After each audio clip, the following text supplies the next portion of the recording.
Bonjour Eva Illouz. Bonjour.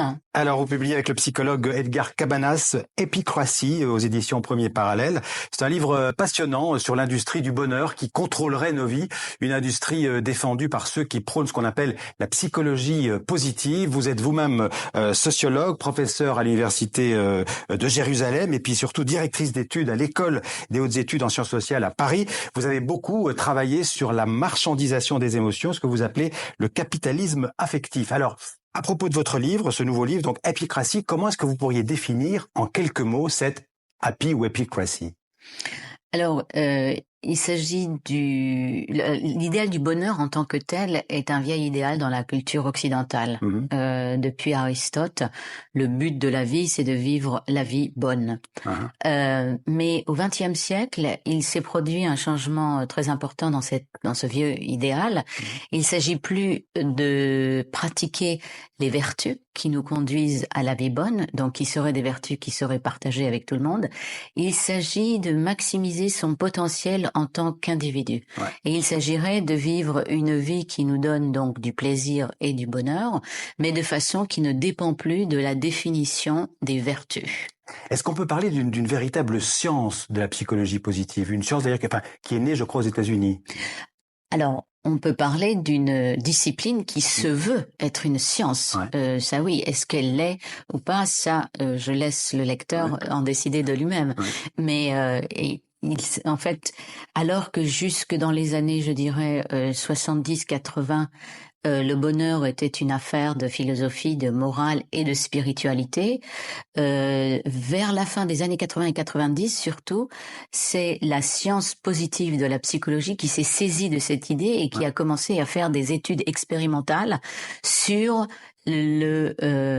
sur ce qu'il y aurait de plus positif en nous et sur la question de savoir comment activer dans tous les individus leurs traits les plus positifs. L'un des pères de cette discipline, c'est le psychologue américain Martin Seligman. Absolument, qui en 1998 est le président de l'association américaine de la psychologie et qui déclare que la psychologie a fait fausse route jusqu'à présent.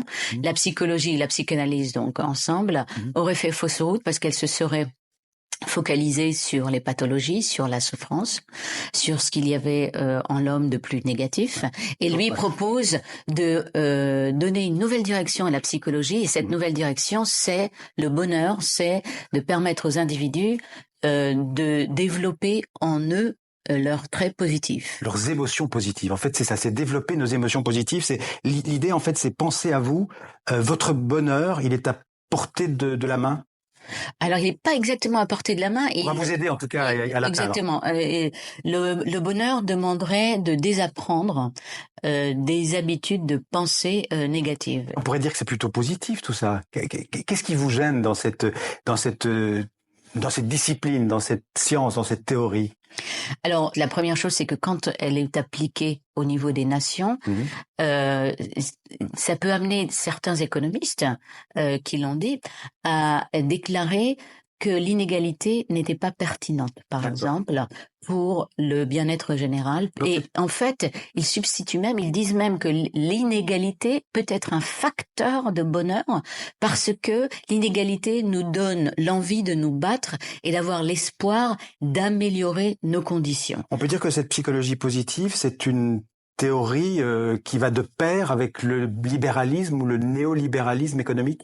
Ah oui, tout à fait. Je dirais que c'est vraiment la philosophie sociale qui aide le mieux le néolibéralisme. Alors, le néolibéralisme, c'est deux choses, c'est deux choses essentielles. La première, c'est comme Margaret Thatcher l'avait dit, l'idée que que les sociétés ne sommes que des individus et des familles. Donc, si nous sommes que des individus et des familles, ça veut dire que nous ne devons rien attendre ni des communautés ni de l'État, et ça veut dire que nous sommes tout seuls face à nos vies, et ça veut dire que nous sommes responsables et coupables d'échouer dans nos vies. Donc quelqu'un qui aurait été licencié et qui se sentirait déprimé est coupable et responsable de sa dépression. Donc ça, c'est la première chose. Oui, parce que si on n'atteint pas le bonheur, si ça ne marche pas, c'est de notre faute. Oui, c'est ça. C'est En là la fait, vous m'avez culpabilité. demandé qu'est-ce qui me Voilà. gênait dans cette Oui. idée du bonheur. C'est l'idée de la surresponsabilisation Mmh. de l'individu Mmh. et le fait qu'on ne parvient plus à comprendre le rapport entre notre souffrance et les institutions. Ouais. Donc ça, c'est la première chose. Et le néolibéralisme, c'est aussi l'idée que l'humain, l'individu doit maximiser son potentiel, que l'individu est en quelque sorte une machine économique qui doit être maximisée. Alors heureusement, il y a des gens qui vous regardent, qui vont se dire, moi je ne me reconnais pas là-dedans. Au contraire, moi je reste, je suis pas égoïste, je suis solidaire. Ça existe encore la solidarité. Tous les gens ne courent pas derrière le bonheur. Non, mais le bonheur parle c'est une valeur qui est essentiellement. Leur bonheur passe par la solidarité. C'est une valeur qui est essentiellement celle des pays occidentaux, industrialisés.